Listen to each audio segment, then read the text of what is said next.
You've been talking with customers about their problems. Finally, you get the chance to share your potential solution with them, and that's the concept of the solution interview.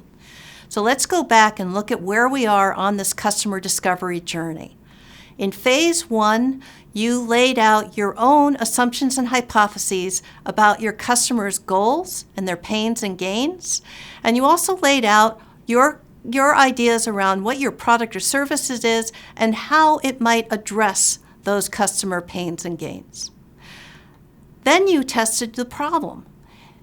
Does the problem actually matter to the customer in a way that you think it would matter?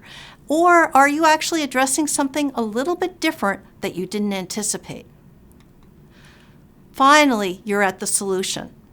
Now is your chance to start testing your ideas back with customers after you have gathered the full picture from them without trying to narrow down their perspectives by presenting the solution too early. If in fact your solution makes sense to customers, you've verified that you have product market fit. If in fact things aren't working, then it's time to pivot and go through this process again. So the solution interview here is to use some kind of demo to help customers visualize your solution and validate that it will solve the problem. And keep in mind that most customers are great at articulating their problems, but they are terrible at visualizing solutions unless you give them something to react to. So what are you trying to achieve here? You're trying to address some risks, not on the technical side, but on the market side. Really understanding the customers and understanding who is most likely to be an early adopter. And it's not just who has the pain, it's about who has the most pain that fits most with your solution. You may also have some risk related to the nature of your product package. One of the challenges for any startup is knowing where to put their resources and identifying what the minimum feature set is that's needed for launch.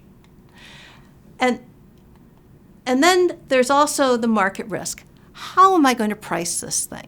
And understanding what customers will pay for the solution, assuming that they will pay anything, and who is the person that will actually be paying.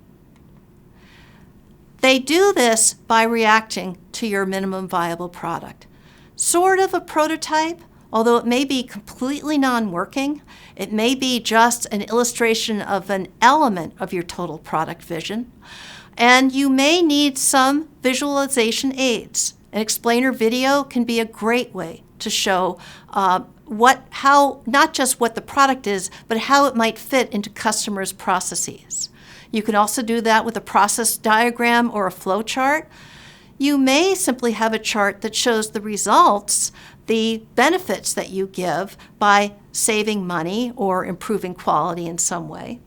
Or finally, you may put it all together into some kind of sales or promotional brochure that people react to as well.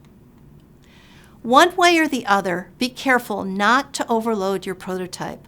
A lot of times people take way too much time and put way too much effort into designing a prototype that looks great, but the final 20% of your effort are probably not going to give you the additional information you need from a customer. So going for 80-20 is just fine. Keep in mind that the original problem is almost never so bad that it's worth 5 times the effort to get that final 20%. Now let's talk about your solution interview. How are you actually going to do this? What are you going to ask? One thing to keep in mind is to keep it focused and short. Just focus on a couple of things. If you want to circle back with that person, you can, or you can just talk to more people. You'll be sharing your minimum viable product in some way, depending on what the format is. And then your whole job is just to shut up and listen. Don't explain. Don't defend. Does the interviewee think you've addressed the problem? And really, really listen when they make recommendations for improvements. Another thing to think about and to ask about is, who do you think asking the customer, who do you think is likely to be an early adopter?